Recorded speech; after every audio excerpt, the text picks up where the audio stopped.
माननीय प्रधान अतिथि अध्यापक पवित्र सन्तान रवींद्र दत्ताचार्य अध्यापक केतकीभूषण जायसन अन्यान्य सम्मान प्रापक टेगोर रिसार्च इंस्टीट्यूट शिक्षक और सदस्यगण विद्यार्थीरा और समवेत सुधीजन टेगोर रिसार्च इंस्टीट्यूटेर 2024 সালের সমাবর্তন উৎসবে আপনাদের স্বাগত জানাই।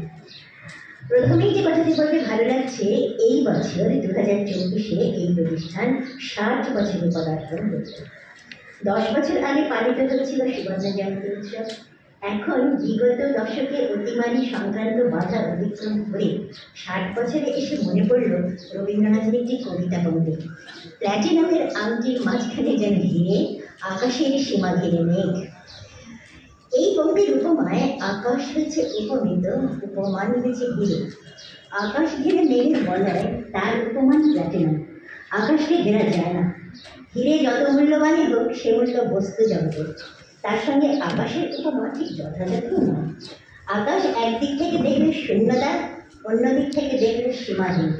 রবীন্দ্রনাথকে সেই সীমাহীন আকাশের সঙ্গে তুলনা করা চলে, তবু হিরের সঙ্গেও একটা মিল আছে। বহু কলকাতা হিরে থেকে বহু বর্ণের আলো বিচ্ছুরিত হয়। রবীন্দ্র প্রতিভা এবং মানুষ রবীন্দ্রনাথ উভয়ই বহু বর্ণের আলোকময় অস্তিত্ব, তা একই সঙ্গে উজ্জ্বল স্নিগ্ধ। সেই জন্যই রবীন্দ্রনাথের উপমা একই সঙ্গে হিরে এবং আকাশ। এই সর্বব্যাপ্তি একটি অলঙ্কারে ধরা যায় না, যেমন বাক্যের অলঙ্কার দিয়ে প্রকাশ করা যায় না বাক এর সত্যকে। এই হীরক জয়ন্তীর বছরে এসে এই কথাটি স্মরণ করি। পূর্বোক্ত উপমাটিতে আরেকবার ফিরে যাওয়া যাক। আকাশের সীমা ঘিরে মেঘ। সৌরলোকের গ্রহ নক্ষত্রপুঞ্জকে তুলনা করা যায় মেঘখণ্ডের সঙ্গে। নিজেদের ক্ষমতা অনুসারে এই মেঘের টুকরোগুলি প্রতি মুহূর্তেই যেন আকাশের পরিমাপ করতে চায়। মানুষ সেই সৌরলোকের অতি ক্ষুদ্র অণু, তবু প্রত্যেকেরই আছে নিজস্ব পরিমাপের আকাশ, প্রত্যেকেরই দিগ্বলয়ের নিজস্ব। এই তুলনার রেশ টেনে বলতে পারি তেমনই একটি মেঘখণ্ড হল টেগোর রিসার্চ ইনস্টিটিউট। মেঘপুঞ্জ হতে পারে ছোট ও বড়, কিন্তু ছোট হলেও অন্তত 2 ফোঁটা জল ছড়াবার ক্ষমতা তার থাকে। অন্তত এক মুহূর্তের জন্য পৃথিবীকে একটু ছায়া দেবার ক্ষমতা থাকে। টেগোর রিসার্চ ইনস্টিটিউট আকাশের সীমা ঘিরে থাকা একটি মেঘখণ্ডের মতোই সেই দায়িত্ব পালন করতে প্রস্তুত। প্রত্যেক বছরের সমাবর্তন ভাষণে এই কথাগুলি বলতে হয়, সেজন্য একটু সংক্ষেপে বলি। এই প্রতিষ্ঠানের 3টি স্বতন্ত্র দিশা আছে।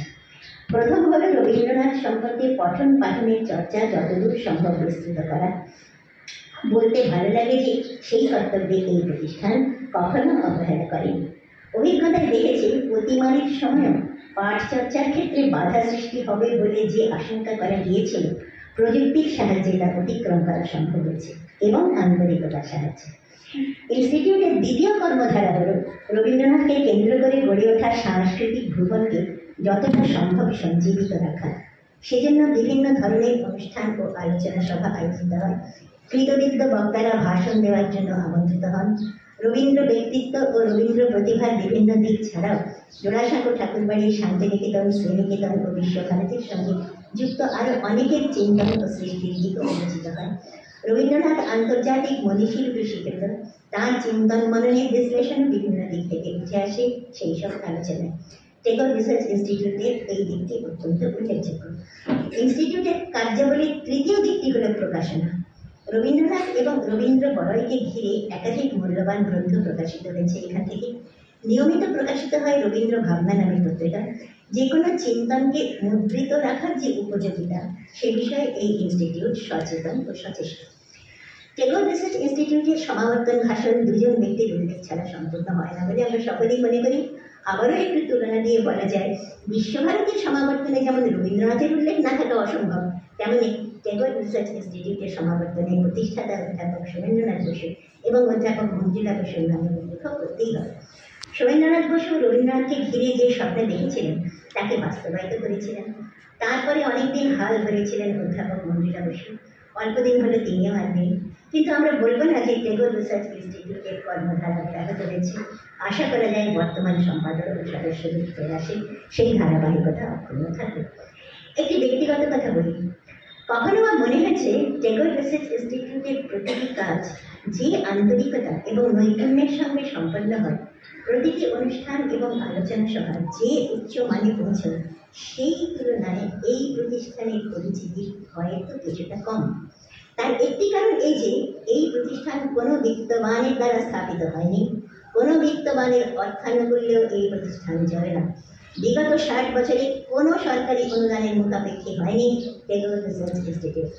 এই প্রতিষ্ঠানের অন্যতম আদর্শই হল মানুষের জন্য সাধারণ মানুষের চেষ্টায় এবং সহায়তায় চলবে যাবতীয় কাজ।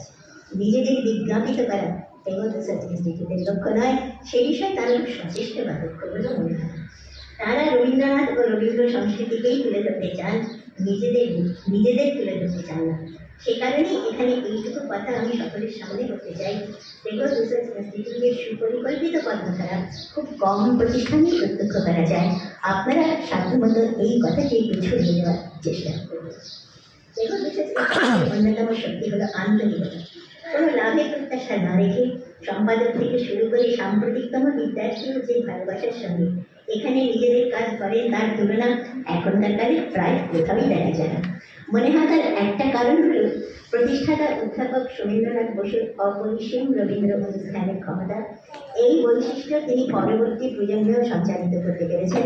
দ্বিতীয় কারণ হয়তো এই যে এই প্রতিষ্ঠানের কেন্দ্রে আছেন রবীন্দ্রনাথ স্বয়ং।